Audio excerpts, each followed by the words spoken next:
بسم الله الرحمن الرحیم. ډاکټر صاحبانو، نننۍ زمونږ ډیره ښه موضوع ده چې ټاپک دی زمونږ نن پورټل سیستم باندې مونږ نن غږیږو.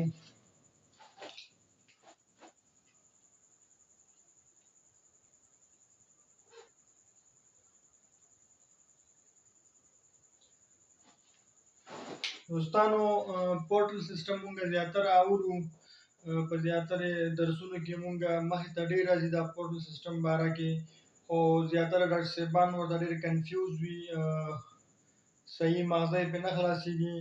ډاکټر صاحبانو، زه ډېره ایزي تشریح کوم نن، له خیره تاسو یې ورته وښئ، که خیر وي ډېر څه به ترې زده کوئ. ډاکټر صاحبانو، دا هایپوتلاموس دی،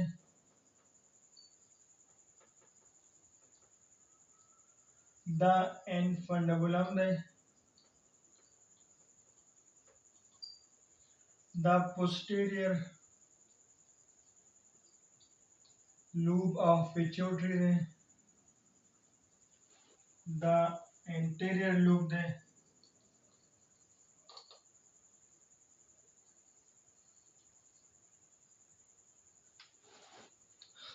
ډاکټر صاحبانو پورټل سیستم زموږ په باډي کې دوه ځایونو کې موږ ته معلومیږي.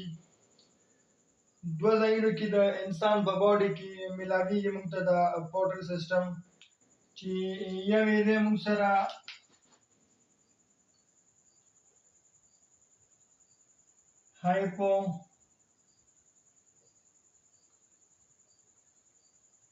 hypophyseal portal system. دویم یې دی ډاکټر صاحبانو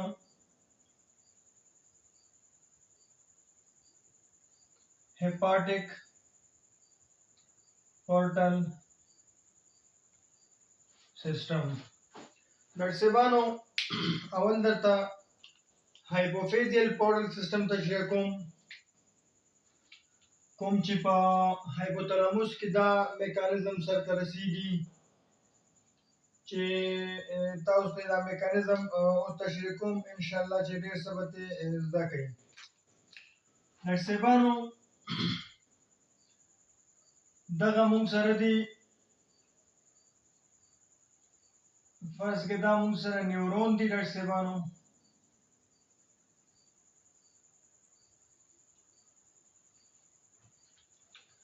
دغه مونږ تېر لیکچر کې ډاکټر صاحبانو ویلي چې نیورو ټرانسمیټر خپل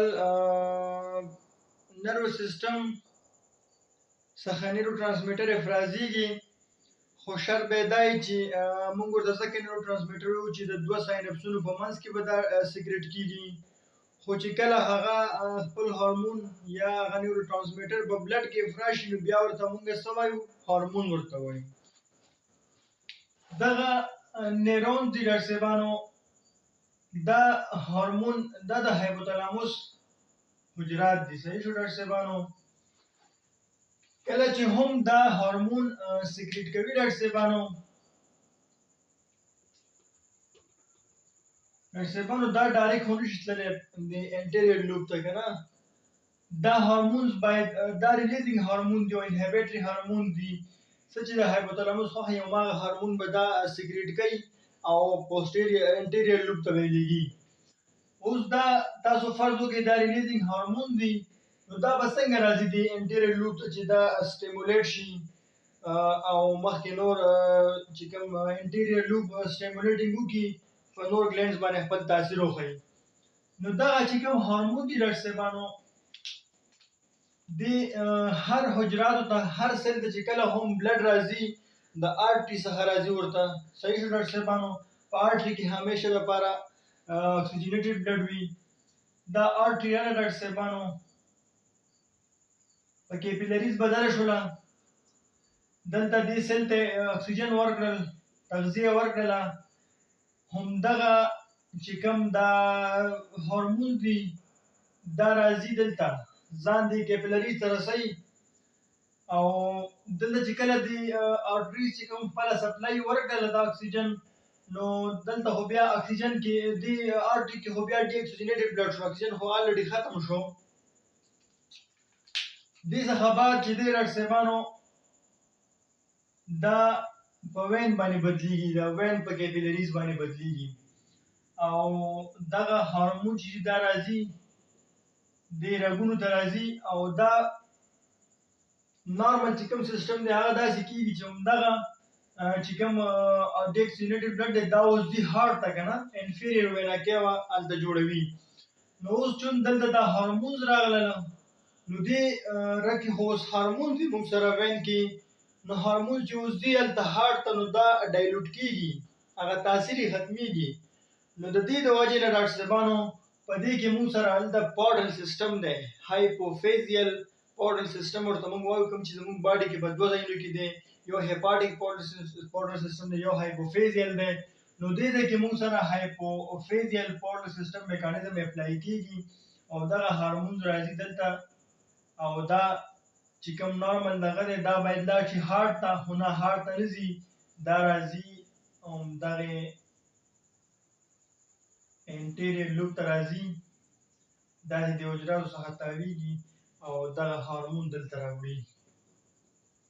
دلته چې هارمون رالل نو دا تنبه کېږي، ریلیزینګ هارمون رالل، دې ته اډر وشو، دې ته کمانډ وشو چې څومره هارمون ریلیز کا، څه وخت یې ریلیز کا، څومره هارمون ریلیز کا، څومره مه ریلیز کوه، څه وخت یې انهبټ کا.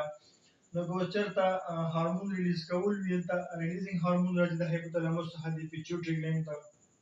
که چېرته انهبټینګ والا ټایم وي نو دې نه به انهبټري هارمون په همدغه پورټل سیسټم کې راځي او ځان به د انټیریر لوب اف پیچوټري ته رسوي.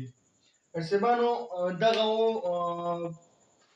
په هایپوتلاموس ساحه کې د هایپوفیزیل پورټل سیسټم و. دویم صاحبانو هیپاټیک پورټل سیسټم دی موږ سره، یا ورته صرف پورټل وین سیسټم هم موږ وایو. دې کې داسې کېږي صاحبانو د کولون څخه،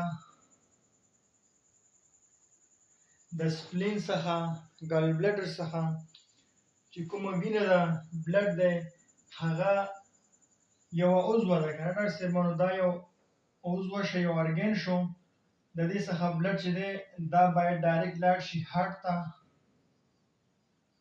اوس چون دلته پورټل سیسټم میکانیزم اپلای کېږي همدغه چې کوم د سمال انټسټاین بلډ دی دا د زړه په ځای راځي لیور ته راځي. لیور کې ډاکټر صاحبانو تغذیه د بلډ څخه تغذیه دلته ډېر میکانیزمونه دي هغه اپلای کېږي په لیور کې. دې څخه علاوه ګرانو دوستانو وینه تصفیه کېږي، وینه فلټر کېږي، آیا دې کې کوم فارن باډیانې نه وي یا نور پکې کوم ټاکسین پکې نه وي، کوم جرمز پکې نه وي، جراثیمز پکې نه وي، وایرس پکې نه وي.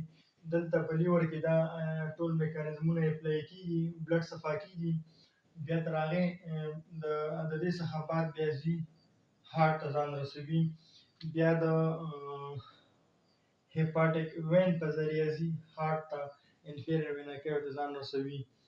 دلته چې دی دلته د پورټل هیپاټیک وین په تھرو راځي، د سمال انټسټاین څخه راځي هیپاټیک پورټل وین په ذریعه راځي لیور ته او بیا د لیور څخه دا بلډ ځي واپس هارت ته د پورټل وین په ذریعه.